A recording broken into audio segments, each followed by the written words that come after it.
नमस्कार दोस्तों, स्वागत है आपका हमारे विशेष प्रोग्राम फेस टू फेस में। और आज हमारे फेस टू फेस में विशेष मेहमान के तौर पे उपस्थित हैं बिहार के बहुचर्चित राजनेता आनंद मोहन सिंह। आपने देखा होगा कि लोकसभा चुनाव की जो दुंदुभी है बच चुकी है। पूरे देश में लोकसभा चुनाव की जो सरगर्मी है वो महसूस की जा रही है, लेकिन बिहार कुछ खास तरह से गर्म हो रहा है। और जब आनंद मोहन सिंह की रिहाई हुई एक लंबे अरसे के बाद, तो बिहार की जो सियासत है वो काफ़ी गर्म हो गई। तो बिहार के सियासी माहौल पे चर्चा करेंगे। आनंद मोहन सिंह न केवल बिहार बल्कि पूरे देश में चर्चित रहे हैं। इनकी अपनी एक पार्टी थी, उसकी सियासी उसका कद था और बहुत सारी चीज़ें हुई, बहुत सारी घटनाएं, दुर्घटनाएं भी कह सकते हैं हुई। और आज आनंद मोहन सिंह हमारे साथ हैं। बहुत सारे मुद्दों पे इनसे बात करेंगे और आपको सीधे ले चलते हैं आनंद मोहन सिंह के पास और सारे सियासी मुद्दों पे एक एक करके उनसे बातचीत करते हैं। बहुत बहुत स्वागत है आपका सर, धन्यवाद। हमारे विशेष प्रोग्राम फेस टू फेस में। तो जैसा कि लोकसभा चुनाव की जो दुंदुभी है बच गई है, उसकी सरगर्मी पूरे देश में महसूस की जा रही है। सभी सियासी दल बहुत तेजी से जनता के बीच जा रहे हैं और तरह तरह के हथकंडों से उनको अपने फेवर में जनादेश के लिए जो है प्रभावित कर रहे हैं। आपकी जब रिहाई हुई एक लंबे अरसे के बाद, लगभग 1.5 दशक के बाद, तो बिहार की सियासत में बहुत गर्मी महसूस की जा रही है। तो कहाँ पाते हैं आपको, कितना आपका इससे संबंध है बिहार की सियासत की गर्माहट से? आपने सही कहा कि 24 में चुनाव है और ऐसे में सारी सियासी पार्टियां अपनी गोटियां बिछाने लगे हैं, गठबंधन के प्रयास में हैं और लोगों को, जनता को अपने साथ जोड़ने में लगे हुए हैं। अचानक इस बीच मेरी रिहाई हुई और कहा गया कि आनंद मोहन के लिए कानून में बदलाव आया। मैं इससे इत्तेफाक नहीं रखता। ये मेरे लिए कानून में बदलाव नहीं हुआ। अन्य 27 लोग भी हमारे साथ साथ छूटे। एक की मृत्यु हो गई थी, 26 अन्य लोग भी छूटे। मेरा नंबर 11वां था। बावजूद इसके कहा गया कि मेरे लिए किया गया। जिस कानून की बात हो रही है वो कानून बिहार सरकार ने अपने कारा हस्तक में लाया सन 2012 में। एक्ट बनाया इसको 2016 में। मुझे सजा हुई 2007 में। अब इसकी बारीकी में जाइए। सुप्रीम कोर्ट ने कहा है कि जिस समय जो नियम था, जो कानून था, उस व्यक्ति पर वही कानून लागू होगा। आप बताएं कि 2012 में जो कारा हस्तक में चेंज लाया गया और जिसे 16 में एक्ट बनाया गया, वो 2007 पर कैसे लागू होता है? सबों ने ट्वीट किया, सबों ने जीतन राम मांझी जी भी बोले कि अब उनके साथ अन्याय हो रहा है। सुशील कुमार मोदी जी भी बोले, राधा मोहन सिंह जी भी आके मिले, है ना। राष्ट्रीय अध्यक्ष हैं हमारे जेडीयू के ललन सिंह जी, वो भी आके मिले, है ना। जो भी है, विधान परिषद के अध्यक्ष भी आके मिले, x deputy CM Tarkishore Prasad भी आके मिले, है ना। ये सब मैं आपको बताऊं, ये सारे लोग आए और सारे लोगों ने बारी बारी से कहा। इवन पारस जी की पार्टी ने भी कहा कि अब सरासर अन्याय हो रहा है, बहुत हो गया। 14 वर्ष की सजा थी, 16 साल हो रहा है, सरकार को छोड़ना चाहिए। लेकिन जब सरकार ने छोड़ने का फैसला लिया, मैं कोर्ट गया था कि अब 16 साल हो गए, मैं इंतजार किया, 16 साल के बाद मैं कोर्ट गया, है ना।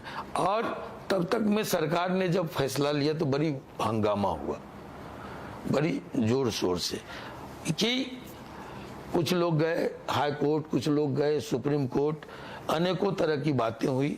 मेरी शिकायत भी रही। अभी अब हमने कहा कि मैं इंटरव्यू देना बंद कर दिया हूँ, अभी आपसे हमने कहा था, अदरवाइज नहीं लेंगे, क्योंकि हम बोलते कुछ हैं, संदर्भ कुछ होता है, उसमें उतना ही निकाला जाता है जितना लोगों को सूट करता है। बिल्कुल सर, ये शायद थोड़ा विषयांतर हो रहा है। जो आपकी रिहाई हुई निश्चित रूप से कानूनों के दायरे में ही हुई, क्योंकि आपने बताया कि लोग बाद में भी तमाम न्यायालय, उच्च न्यायालय, उच्चतम न्यायालय के दरवाजे पे गए, लेकिन वो कानून के तहत हुई थी तो कुछ हुआ नहीं। लेकिन रिहाई का जो समय, अभी सुनवाई है बाकी। हाँ, रिहाई का समय चुना गया, इसलिए लगा कि इसके पीछे कोई बड़ा सियासी गेम है, क्योंकि बिहार में जो है बीजेपी ने बहुत कोशिश की लेकिन वो सत्ता में नहीं आ सकी, जबकि उनकी प्रचंड बहुमत की सत्ता केंद्र में है। तमाम राज्यों में वो छाते चले गए, लेकिन बिहार में उनको जो अपेक्षित सफलता थी नहीं मिली। तो इसलिए लोगों को लगता है कि आपकी रिहाई के पीछे कोई सियासी जोड़ तोड़ जो है शामिल है। मैं एक बात फिर कहूंगा कि अगर ये सियासी फैसले हैं तो इसको 19 में होने चाहिए जब चुनाव था, या फिर 23 के अंत में या 24 में होना चाहिए जब फिर लोकसभा का चुनाव आने वाला है। ये फैसले हुए हैं, आपको अभी चुनाव में 1.5 साल बाकी है तब, लेकिन अपना अपना वो क्या कहिएगा, कहीं पर निगाहें, कहीं पर निशाना, लोग अपना मतलब निकालते हैं, तो मना ही नहीं की जा सकती। तो सर, आप शुद्ध रूप से सियासी हैं, क्योंकि आप भले जेल में रहे हों, आपके परिवार में लोग लगातार सियासत में सक्रिय रहे। अब सियासत का सबसे बड़ा महाभारत शुरू होने वाला है, हमारे खून में है। कहाँ पे क्या करने वाले हैं कुछ बिहार में? नहीं, आपने कहा कि जाएंगे, अपनी पार्टी बनाएंगे या फिर किसी सियासी दल का दामन थामेंगे, क्या स्टैंड रहेगा आपका? देखिए, राजनीति हमारे खून में है। हमने कहा कि आज़ादी के आंदोलन में हमारे तीन पीढ़ियां लगी। 6 दर्जन लोग स्वतंत्रता सेनानी थे। मेरे बड़े बाबूजी, मेरे तीनों दादाजी, मेरे बड़े बाबूजी, मेरे पिताजी सभी स्वतंत्रता सेनानी रहे। मैं स्वयं जेपी सेनानी रहा हूँ। तो सियासत हमारे खून में है। और हम अभी, उसके बाद मेरी पत्नी भी लोकसभा की मेंबर थी, और अभी मेरा बेटा भी जेल में रहते, वो विधायक है ना, आरजेडी से विधायक। तो लेकिन हम राजनीति में हैं 100%, 24 घंटा हम लोग राजनीतिक जीव हैं। ये पार्ट टाइम राजनीति हमारी नहीं है कि थोड़ा बिजनेस कर लिए, थोड़ा खेती कर लिए, थोड़ा राजनीति कर लिए। 100% हम लोग राजनीति के लोग हैं। तो स्वाभाविक है निकलेंगे, और 16 साल से बंद रहे तो एकदम एक्टिव होंगे। तो जेडीयू आरजेडी के मंच पे 2024 के चुनाव में आनंद मोहन सिंह, ये देखिए, अभी गंगा और कोसी में बहुत पानी बहना है। हमारी जगह की ये प्रमुख नदियां हैं। तो अभी 24 का आकलन नहीं कहा जा सकता। मैं अभी अपने को, जो जिस तरह से हम पर हमले किए गए, जिस तरह से हम स्वतंत्रता सेनानी परिवार के लोग, हमारे 400 बीघे जमीन दादाजी ने आज़ादी के आंदोलन के दरमियान फूंक दिया देश के लिए। 4 सेर सोना हमारी दादी माँ जब गांधी मेरे घर गए तो उनको अर्पण कर दिया आज़ादी के कोष के लिए। तो हम लोग वहाँ से शुरू हुए। राजनीति हमारा पेशा नहीं है ना, तो हम वहाँ से शुरू हुए। तो हम 100% राजनीति तो करेंगे इसमें लेकिन जिस तरह से कि अतीक अहमद डॉन तो आनंद मोहन कौन, तो हम वो हैं जहां हम अटल जी के साथ बैठते थे। हम वो हैं जहां उपराष्ट्रपति भैरव सिंह शेखावत हमारे घर आते थे, चंद्रशेखर जी हमारे घर आए, बीपी सिंह हमारे घर आए, है ना। ये कई प्रधानमंत्री और उपराष्ट्रपति, मुख्यमंत्री की बात छोड़ दीजिए, लालू जी भी, नीतीश जी भी, ये सब हम लोग से सीनियर हैं। लालू जी हमसे सीनियर हैं, नीतीश जी हम लोग के मित्र हैं, सीनियर हैं, है ना। तो हम लोग को सुशील जी हमारे मित्र हैं। अभी जो शीर्ष नेतृत्व बिहार का है वो सभी हमारे मित्र हैं।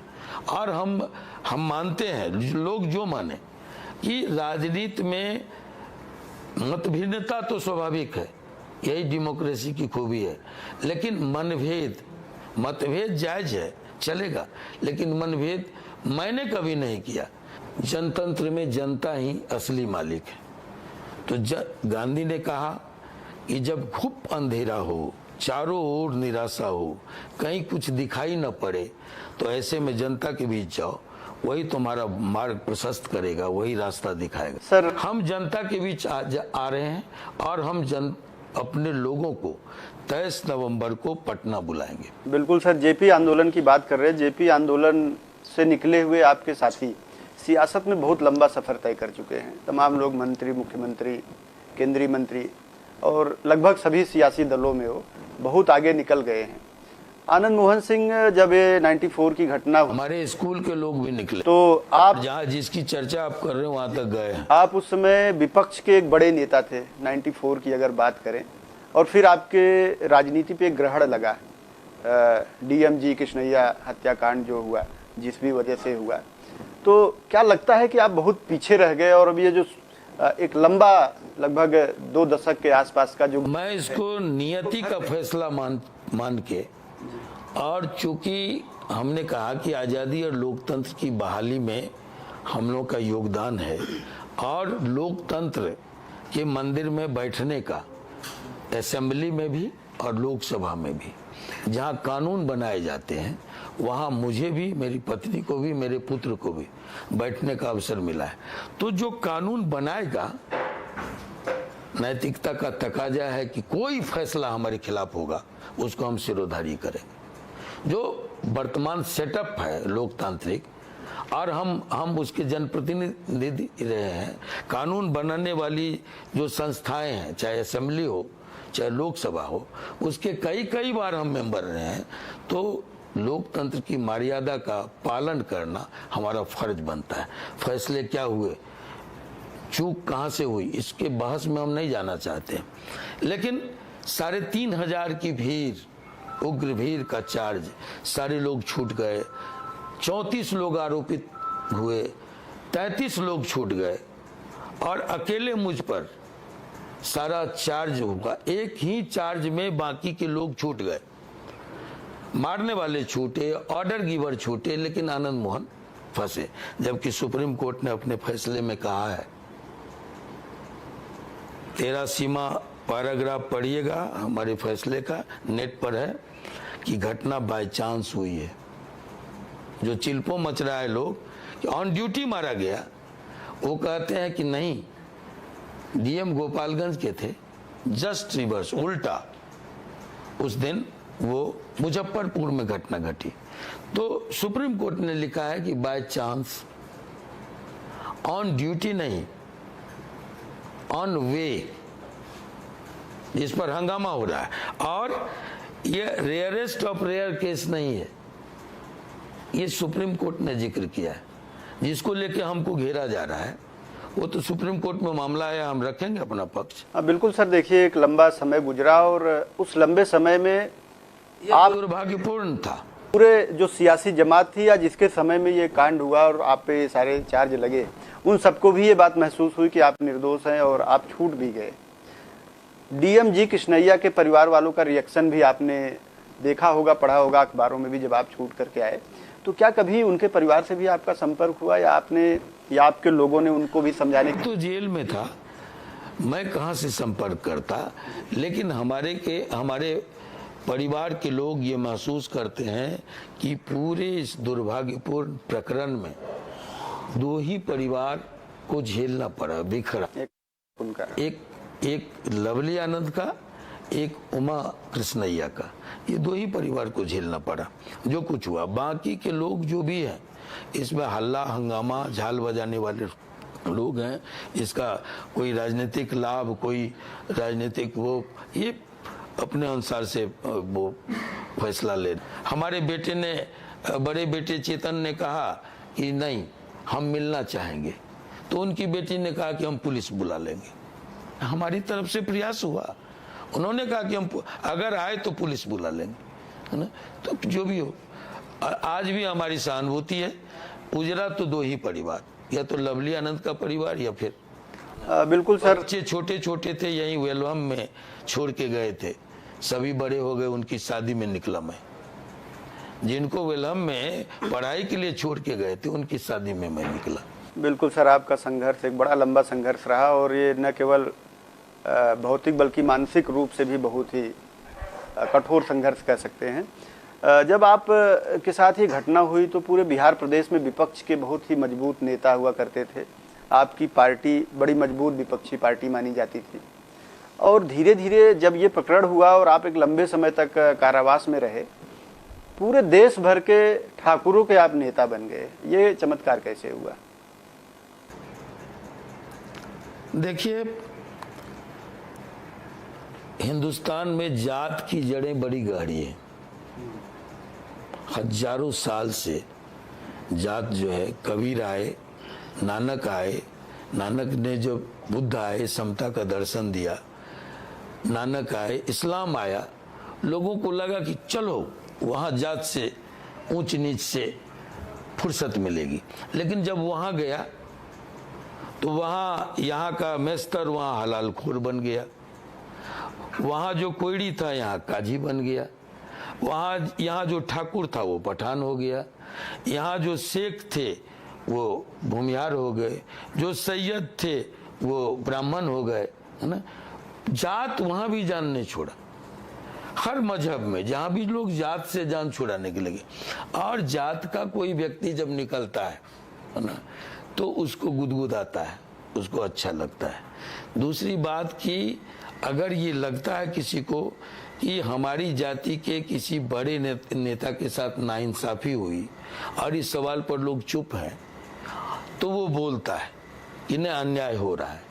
ये स्वाभाविक है, ये सिर्फ मेरे लिए नहीं हुआ है। तो सर 23 नवंबर को जो शक्ति प्रदर्शन आप करने वाले हैं पटना में, नहीं, शक्ति प्रदर्शन ये नहीं है, सच और झूठ का फैसला होगा। तो आपके जो सपोर्टर्स हैं वहां आएंगे और उसके बाद फिर आप अपना सियासी फैसला उसी मंच से सुनाएंगे? तो उसी मंच से नहीं, उसी मंच से हो सकता है, उस मंच से सुनाए, हो सकता है उसके बाद फैसला लें। लेकिन उस दिन हमारा लक्ष्य सिर्फ इतना है, कोई सियासी फैसला का लक्ष्य नहीं है कि हम क्या रास्ता लेंगे, कौन सा लाइन पकड़ेंगे, वो उस मंच से नहीं होगा। उस मंच से ये होगा कि जो दिखाया गया 16 वर्षों से व्यक्ति जेल में है और उसके खिलाफ पूरी मीडिया छतरी लेके पहुंच गई अचानक। इतना इंपॉर्टेंट हमारा नहीं है भाई देश की राजनीति में कि पूरी मीडिया गली में, बागीचा में, जहां तहां क्या तलाशने है। और हम जो हमारे लाखों समर्थक उस दिन जुटे, हमको संदेह हुआ कि मेरे खिलाफ कोई योजना बन रही है, साजिश रची जा रही है, तो हम अंडरग्राउंड होना पड़ा। बहुत कम लोग हैं आपके समय के? नहीं हैं, नीतीश जी हैं, लालू जी हैं, सुशील कुमार मोदी जी। बिहार में तो सब शीर्ष के नेता अभी हैं। अच्छा, बिहार सभी चल रहे हैं। बिल्कुल, कोई पटाक्षेप नहीं हुआ है किसी की राजनीति, कोई मार्गदर्शक मंडल में नहीं डाले गए। चलिए थोड़ा पीछे की बात कर लेते हैं। मैंने जितना पढ़ा है आपके बारे में कि आपकी तीसरी पीढ़ी पॉलिटिक्स में है, स्वतंत्रता संग्राम आंदोलन में भी आपके परिवार से लोग रहे, एक सियासी बैकग्राउंड आपका बड़ा ज़बरदस्त है और शायद इसी वजह से आप बहुत कम उम्र में बिहार के बड़े नेता भी बन गए थे। तो एक इसका तो बड़ा महत्व तो है ही है जो आपका सियासी बैकग्राउंड है, लेकिन आप काफ़ी दिन सियासत से दूर रहे, आपके परिवार के लोग लगातार सियासत में रहे। आपकी धर्मपत्नी, आपके बेटे अभी भी विधायक हैं, धर्मपत्नी आपकी सांसद रही। तो क्या लगता है कि आपको फुल प्लेस राजनीति में आना चाहिए, या जो ये नई पीढ़ी है, आपके बगल में आपके सुपुत्र बैठे हुए हैं, इन लोगों को भी अब राजनीति में आगे बढ़ाएंगे? नहीं, हमने तो बढ़ाया परिवार से ऊपर उठ करके। अभी हमारे 2 दर्जन से ज्यादा लोग वर्तमान के असेंबली और विधान परिषद में है, हमारे स्कूल के जो शिष्य रहे हैं।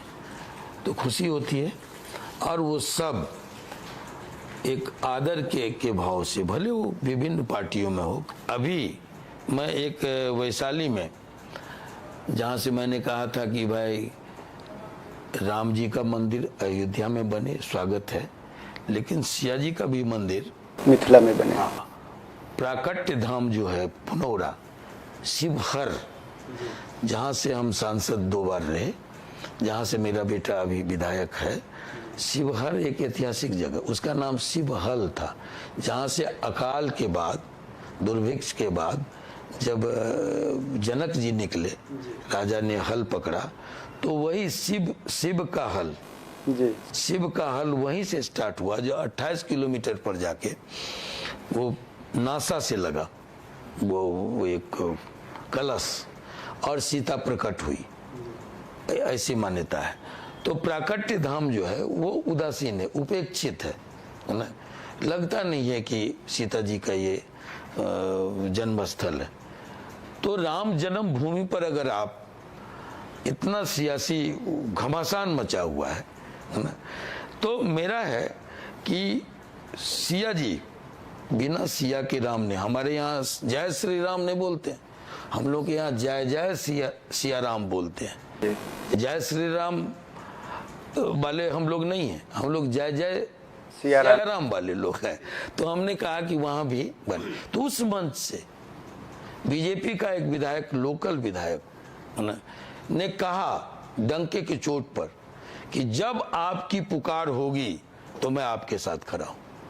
लेकिन ये बातें नहीं जाती है ना मीडिया में, और हमको इससे जाए या नहीं जाए, इससे आदर करते हैं। जो हमारे स्कूल के शिष्य हैं, बिहार पीपुल्स पार्टी से जिसका जुड़ाव रहा, वो कहीं भी चला गया, एमएलए बना, एमपी बना, केंद्रीय मंत्री बने कि राज्य में मंत्री बने, वो सभी एक आदर सम्मान का भाव रखते हैं। ये मेरे लिए बिल्कुल सर। देखिए, आप बड़े आशावादी हैं, क्योंकि देश में इस समय जो है, जो राजनीति की मुख्य धारा है। मैं एक बात कहना भूल गया, मैंने पाकिस्तान के डेलीगेट को कहा कि आपके यहाँ चूंकि ये महापुरुष नहीं हुए, इस तरह की लड़ाई नहीं हुई, इसलिए आपके यहाँ तो या तो कचिया फरोश लोग हैं या 5000 बीघा का जमींदार है ना।